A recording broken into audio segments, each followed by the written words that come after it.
writing is not an easy task. It can take all your day composing an email. 5 tips you should keep in mind while drafting an email.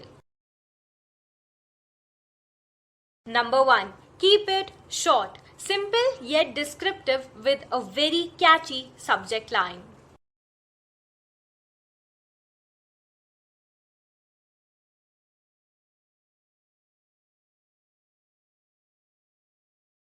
Second, use appropriate greetings and a closing statement.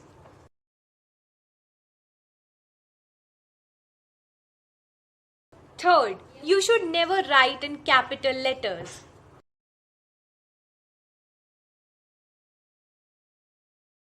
Fourth, always be polite and reread your email before sending it to the other person. And fifth, if there is any attachment, do not forget to attach that.